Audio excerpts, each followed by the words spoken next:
All right, guys, this is the second part of the wave unit, and so you should have your notes open to the lecture 2 page and get ready for our quiz when you're in class tomorrow.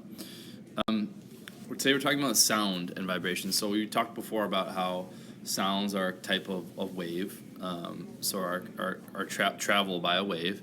What a sound is a vibration, right? It's caused by a vibration. A vibration is a complete back and forth motion of an object or material.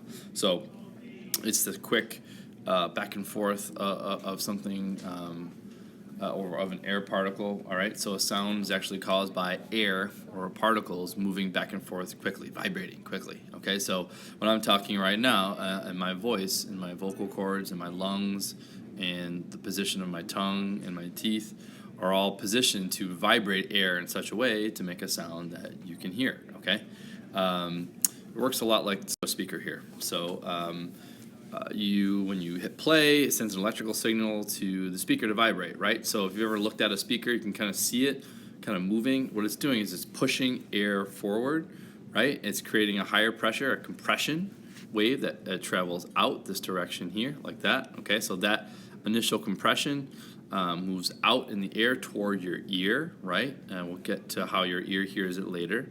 As it moves, then the cone, after it's pushed out, moves backwards. So it goes in, out. So as it moves backward, it creates this reverse kind of effect called a rarefaction. Okay, so it kind of makes things less crowded. You can see that here, right? So eventually it does this enough back and forth, back and forth, back and forth to make these repeated waves here, all right? So they travel through the air, right? Because sound needs a medium like air to travel to your ear. All right. So next time you're at your speakers or you want to look closely at your headphones, you can see those tiny pushing in and out by the speaker. Okay. So sound waves are, like I said, are a type of wave. They're exactly a longitudinal wave that are caused by vibrations, which are carried through a substance or a medium and transfer energy. All right. Particles of a substance vibrate back and forth along the path of the waves of the sound waves travel. So now they can go in any direction, but they usually will follow like a path, right? They'll kind of follow this path toward your ear. All right. So it's essentially just a collision of particles, right? So when you saw back in that other diagrams, you're seeing the speaker creates this compressed, smushed wave of air, right? They're just hitting the particles ahead of it, right? And they hit the particles ahead of it, and it kind of makes this sort of almost domino effect to your ear, all right? And they travel through a substance or the medium, all right? So if you've ever tried to put your head underwater and notice that you can still hear sound underwater, right? It actually can travel really far. Sound waves can travel very, very, very far underwater. But it's a little muffled, right? That's because it doesn't travel as fast under the water, but it can travel really far, which is kind of a trade-off. So sound travels in all directions away from their source, right? So if the speaker here is the source, the sound waves kind of go off in every direction from the source, okay? However, the air or other matter through which the wave travels doesn't travel with it, right? So when you make a sound here like that through the air doesn't get blown toward you, right? It's not the air that's moving, it's just the waves of sound that move, okay? So kind of like we saw in the first lecture how when a wave travels through some water and there's a leaf there, the leaf doesn't go with the wave. It's moved by the wave, right? So a sound wave does work on the air, just like the wave did work on the leaf, moved it up and down, but it didn't actually move it in the direction of the wave, all right? It only goes back and forth, back and forth. All sound needs a medium, right? The plural is media. A medium, again, is a substance through which a wave can travel by vibrating particles in the material. So air is the most common medium of sound waves, right? You need air for that. So I said in the first lecture too, right? There's no air in space. Think like about the alien poster. There's no air in space, therefore there's no sound in space. So there's no particles that vibrate in a vacuum. So space is a vacuum, so no sound can be made there. How do we detect sound, right? So we know kind of have a rough idea of where sound comes from. how do we detect it? All right, so your ear has these three chambers, these three parts: the inner ear, middle ear, and the outer ear, the middle ear, and the inner ear.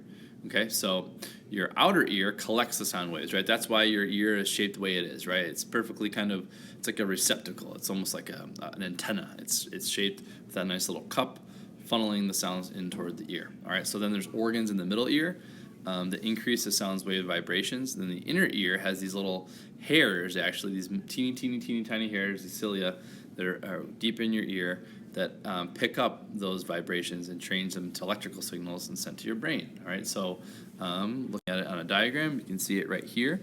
You don't need to know all the names of these. I'm not going to quiz you on those, but it's generally cool if you know them all.